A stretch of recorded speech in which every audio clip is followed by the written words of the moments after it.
Revit MEP Malayalam ട്യൂട്ടോറിയലിന്റെ 22ാമത്തെ വീഡിയോയിലേക്ക് ഏവർക്കും സ്വാഗതം. ഈ ഒരു വീഡിയോയിലൂടെ നോക്കാൻ പോകുന്നത് മോഡൽ ലൈൻ ഉപയോഗിച്ചുകൊണ്ട് എങ്ങനെ നമുക്കൊരു വീടിന്റെ ഡിസൈൻ ചെയ്തെടുക്കാം എന്നുള്ളതിന്റെ രണ്ടാമത്തെ പാർട്ടാണിത്.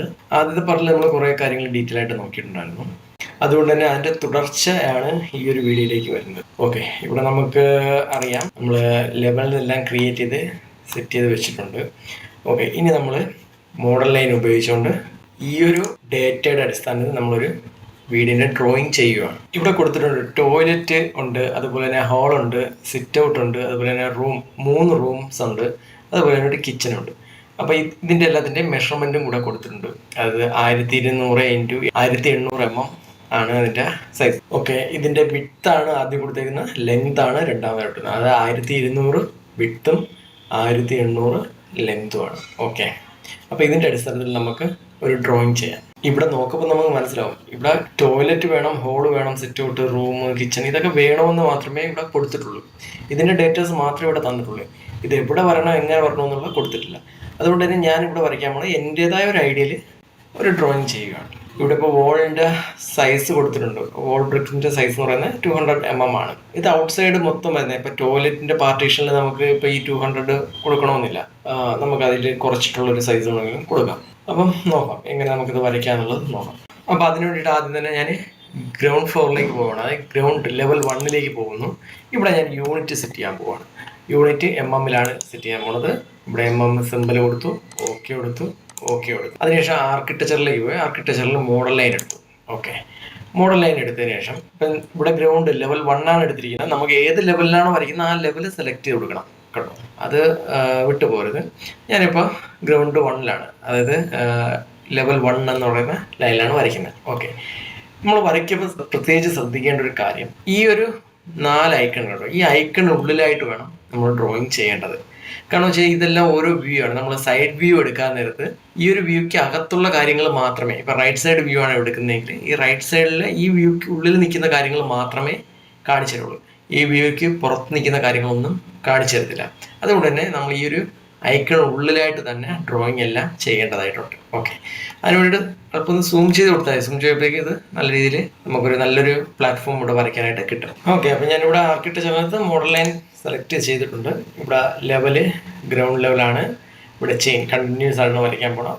ഓപ്സെറ്റ് ഒന്നുമില്ല, നമ്മൾ ലെവൽ 1 തന്നെയാണ്, 0 ലെവലിൽ തന്നെയാണ് വരയ്ക്കുന്നത്. ഇവിടെ നമ്മൾ ഇപ്പോൾ 20 അല്ലെങ്കിൽ 200 ആക്കി കഴിഞ്ഞാൽ സംഭവിക്കുന്നത് വെച്ച് കഴിഞ്ഞാൽ ഒരു ലൈൻ വരയ്ക്കുന്നത് ഈ ഒരു ലെവൽ 1 200 mm മാറിയായിരിക്കും, മുകളിലേക്ക് മാറിയിട്ടായിരിക്കും ആ ഒരു ലൈൻ വരുന്നത്. ഇപ്പോൾ അതിൻ്റെ ആവശ്യം നമുക്കിവിടെ ഇല്ല. ഓക്കെ, ഇപ്പോൾ ഈ ഒരു വോൾ ഡിലീറ്റ് ചെയ്ത് കളയാം. ഓക്കെ, അതിനുശേഷം ഇവിടെ ഗ്രൗണ്ട് ഫ്ലോറിലേക്ക് വന്നു. ഇവിടെ മോഡൽ ലൈൻ തന്നെ സെലക്ട് ചെയ്ത് പാരാമീറ്റേഴ്സ് എല്ലാം കറക്റ്റായിട്ട് കൊടുത്തതിന് ശേഷം ഇവിടെയാണ് നമ്മൾ ഇനി വരയ്ക്കാം. അപ്പോൾ അതിന് വേണ്ടിയിട്ട് ഇവിടെ നമ്മൾ ഡേറ്റ പരിശോധിക്കണം. ഡേറ്റയിൽ ഇവിടെ ആദ്യം വരയ്ക്കാൻ പോണ റൂമാണ്. അപ്പോൾ റൂമിൻ്റെ വിഡ്ത്ത് എത്രയാണ് കൊടുത്തേക്കുന്നത്? 3000. ലെങ്ത് എത്രയാണ്? 3300.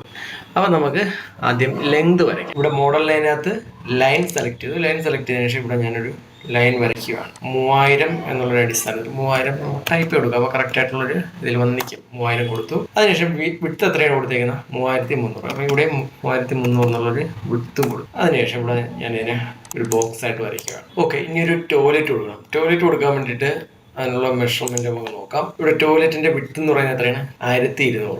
അപ്പോൾ വിഡ്ത്ത് 1200, ലെങ്ത് എന്ന് പറയുന്നത് 1800. ഓക്കെ, ആ ഒരു മെഷർമെന്റ് നമുക്കിവിടെ ടോയ്ലറ്റ് വരച്ച് കൊടുക്കാം. ഓക്കെ, അതിന് വേണ്ടിയിട്ട് ഞാൻ ആർക്കിടെക്ചറിലേക്ക് വന്ന് ഇവിടെ മോഡൽ ലൈൻ എത്തും. ഓക്കെ, ഇവിടെ വിഡ്ത്ത് എന്ന് പറയുന്നത് 1200 കൊണ്ടുവന്നൊരു വിഡ്ത്ത് വെച്ചു. 1800 ഒരു ലെങ്ത് ഉള്ളൊരു വോളും വരച്ചു. ഓക്കെ, ഇതിനെ നമ്മളൊരു ബെഡ്റൂമായിട്ട് എടുത്തേക്കുന്നത്. ഓക്കെ, നമുക്കിതിൽ ഓരോന്നും ജസ്റ്റ് ഒന്ന് മാർക്ക് ചെയ്ത് വെക്കാം എന്തൊക്കെയാണെന്നുള്ളത് അറിയാൻ വേണ്ടിയിട്ട്. ഓക്കെ, അതിന് വേണ്ടിയിട്ട് ഇവിടെ അനോട്ടേറ്റിലേക്ക് വന്ന് ഇവിടെ ടെക്സ്റ്റ് എടുത്തു. ഓക്കെ, ടെക്സ്റ്റ് എടുത്തതിന് ശേഷം ഇവിടെ റൂം എന്ന് എടുത്തു. സൈസ് എത്രയാണ് വരുന്നത്? 3000 × 1300.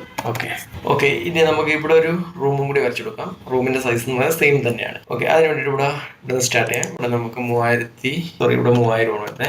3000 × 3300. നമ്മൾ ഇങ്ങനെയൊക്കെ വെച്ചിട്ടാണ് നമ്മൾ ടൈപ്പ് കൊടുക്കുന്നതെങ്കിൽ ഇതുപോലെ ആയിരിക്കും ആ ലൈൻ വരുന്നത്. ആദ്യം സ്ട്രേറ്റ് ലൈൻ വെക്കണം, പിന്നെ മെഷർമെന്റ് കൊടുക്കണം 3300. ഓക്കെ, എൻ്റർ കൊടുത്തു കഴിഞ്ഞാൽ ആ ഒരു രീതിയിലേക്ക് വരും. ഓക്കെ, നമ്മളിപ്പോൾ ഇവിടെ 2 ബെഡ്റൂമും ഒരു ടോയ്ലറ്റും വരച്ചിട്ടുണ്ട്. അപ്പോൾ ഇതിന്റെ മെഷർമെന്റ് നമുക്കൊന്ന് നോക്കാം എങ്ങനെയായിരിക്കും എന്നുള്ളത്. ഓക്കെ, അതിനുവേണ്ടി ഇവിടെ മെഷറിലേക്ക് വന്നതിന് ശേഷം ഇവിടെ അലൈൻമെന്റ് എടുത്തു. അലൈൻമെന്റ് എടുത്തതിന്റെ ലെങ്ത് നോക്കും ഇപ്പോൾ എത്ര വരും. 3000. അതുപോലെ വിഡ്ത്ത് ആണെങ്കിൽ ഓക്കെ 3300. ടോയ്ലറ്റിൻ്റെ വിഡ്ത്ത് ആണെങ്കിൽ 1200. ലെങ്ത്ത് എന്ന് പറയുന്നത് എത്രയാണ്, ഇങ്ങോട്ട് കൊടുക്കാം. ഓക്കെ 1800 വരും. ഇതിൻ്റെ വിഡ്ത്ത് എന്ന് പറയുന്നത് ഇവിടെ വിഡ്ത്തിൽ ചെറിയൊരു വ്യത്യാസം വന്നു. ലെങ്ത്ത് 3000. ഓക്കെ നമുക്ക് ചെറുതായിട്ടൊന്ന് മാറ്റം വരുത്തേണ്ടതായിട്ടുണ്ട്. ഓക്കെ ഇവിടെ ഇപ്പോൾ കൊടുത്തിരിക്കുന്ന മെഷർമെൻ്റ് എല്ലാം തെറ്റാണ്, കറക്റ്റ് അല്ലേ? അതായത് ഈ റൂമിൻ്റെ വിഡ്ത്ത് പറഞ്ഞിരിക്കുന്നത് എത്രയാണ്, 3000 ആണ്. അതായത് ഇവിടുന്ന് ഇവിടം വരെയുള്ള വിഡ്ത്ത് പറഞ്ഞിരിക്കുന്നത് 3000 ആണ്. ഈ ഒരു ലെങ്ത് പറഞ്ഞിരിക്കുന്നത് 3300 ആണ്. പക്ഷെ ഇവിടെ നേരെ തിരിഞ്ഞു വന്നിരിക്കും. എന്നാൽ ഈ റൂമിലേക്ക് വരുമ്പോൾ രണ്ടും ഒരേ സൈസാണ് വരച്ചിരിക്കുന്നത്. അപ്പോൾ ഇത് മനഃപൂർവ്വം വരച്ച് തന്നെയാണ്. അതെന്തിനെന്ന് വെച്ച് കഴിഞ്ഞാൽ നമുക്ക് നോക്കാം. ഇവിടെ തന്നിരിക്കുന്ന ഡേറ്റയില് റൂമിന്റെ സൈസ് എന്ന് പറയുന്നത് എത്രയാണ്, വിഡ്ത്ത് 3000 ആണ്, ലെങ്ത് എന്ന് പറയുന്നത് 3300. ഓക്കെ അതുകൊണ്ട് തന്നെ നമുക്ക് ഈ ഒരു മെഷർമെന്റിനെ ചേഞ്ച് ചെയ്യേണ്ടതായിട്ടുണ്ട്. കാരണം നമ്മൾ ഡേറ്റ പറഞ്ഞിരിക്കുന്ന കണക്ക് വേണം നമുക്ക് ഡ്രോയിങ് ചെയ്യേണ്ടത്. അപ്പോൾ ഇതിന് ഇനിയിപ്പോൾ ഉള്ള ഓപ്ഷൻ എന്താണ്, ഒരെണ്ണമെന്ന് വെച്ച് കഴിഞ്ഞാൽ നമുക്ക് ഇതിനെ ഫുള്ളി സെലക്ട് ചെയ്തിട്ട് ഡിലീറ്റ് കൊടുക്കാൻ പറ്റും. അതല്ലെങ്കിൽ പിന്നെ നമുക്ക് ഇതിനെ എഡിറ്റ് ചെയ്യാം. എഡിറ്റ് ചെയ്യുന്നത് എങ്ങനെയാണ്, അതിന് വേണ്ടിയിട്ട് നമുക്ക് ഇപ്പം ഈ ഒരു സൈഡാണ് എഡിറ്റ് ചെയ്യേണ്ടതെങ്കിൽ, അതായത് ഇതിൻ്റെ വിഡ്ത്ത് ആണ് എഡിറ്റ് ചെയ്യേണ്ടതെങ്കിൽ ഈ ലെങ്ത് കൊണ്ടൊന്ന് സെലക്ട് ചെയ്ത് കൊടുത്തു കഴിഞ്ഞാൽ വിഡ്ത്ത് എഡിറ്റ് ചെയ്യാനുള്ള ഒരു ഓപ്ഷൻ ഇവിടെ എനേബിൾ ആയിട്ട് വരും. ഇവിടെ ഓൾറെഡി ഡയമെൻഷൻ കൊടുത്തിരിക്കുന്നുണ്ട്. ഈ ഡയമെൻഷനും വേണമെങ്കിൽ നമുക്ക് ചേഞ്ച് ചെയ്ത് കൊടുക്കാനായിട്ട് കഴിയും. അതല്ലെങ്കിൽ ഇവിടെ വേറൊരു മെഷർമെൻറ്റ് ഇവിടെ വരും. ഇവിടെ നമുക്ക് 3000 എന്നുള്ളത് കൊടുക്കാം. ഓക്കെ 3000 കൊടുത്ത് എൻ്റർ കൊടുത്തു കഴിഞ്ഞാൽ ആ ഒരു സൈസിലേക്ക് ഇതിനെ റീസൈസിങ് ആയിട്ട് വരും. അതുപോലെ തന്നെ ഈ ഒരു സൈഡാണ് എഡിറ്റ് ചെയ്യേണ്ടതെങ്കിൽ ഇവിടെ സെലക്ട് ചെയ്ത് കൊടുത്തു കഴിഞ്ഞാൽ നമുക്ക് ഇവിടെ എഡിറ്റ് ചെയ്യാനുള്ളൊരു ഓപ്ഷൻ വരും. ഓക്കെ ഇവിടെ 3300 കൊടുക്കുകയാണ്, എൻ്റർ കൊടുത്തു. ഓക്കെ അതുപോലെ തന്നെ വേറൊരു കാര്യം ഇതിൽ ശ്രദ്ധിക്കാനുള്ളത്, ഇപ്പം ഞാൻ ഈ ഒരു സൈഡ് സെലക്ട് ചെയ്തിട്ട് ഇവിടെ ഇപ്പം 2000 എന്ന് കൊടുത്തു. ഓക്കെ 2000 എന്ന് കൊടുക്കുമ്പം ഇവിടെ എന്താണ് സംഭവിക്കുന്നത്, ഞാൻ ഈ സെലക്ട് ചെയ്ത സൈഡാണ് താഴേക്ക് പോരുന്നത്, അല്ലെങ്കിൽ അവിടെയാണ് ഒരു ചേഞ്ചസ് വരുന്നത്. ഈ ഒരു സൈഡ് അതുപോലെ തന്നെ നിൽക്കുകയാണ്. നമുക്കൊന്ന് നോക്കാം. ഞാൻ ഇത് സെലക്ട് ചെയ്തു. ഇത് സെലക്ട് ചെയ്ത ശേഷം ഇവിടെ ഒരു 4000 എന്നൊരു മെഷർമെന്റ് കൊടുക്കുകയാണ്. ഓക്കെ അപ്പോൾ ഇത് മാത്രമാണ് ഇവിടെ ചേഞ്ച് ആകുന്നത്. ഇതിന് പ്രത്യേകിച്ച് മാറ്റംസ് ഒന്നും വരുന്നില്ല. അതായത് നമ്മൾ സെലക്ട് ചെയ്യുന്ന ഏത് സൈഡാണോ ആ സൈഡായിരിക്കും ചേഞ്ചസ് ഉണ്ടാകുന്നത്. അപ്പം ഇവിടെയാണ് എങ്കിൽ ഇവിടെ നമ്മൾ മെഷർമെന്റ് മാറ്റി കൊടുക്കും. ഈ ഒരു സൈഡ് മൂവ്മെന്റ് ഉണ്ടാവും. അത് ഈ സൈഡ് ഇതുപോലെ തന്നെ ഉണ്ടാവും. ഓക്കെ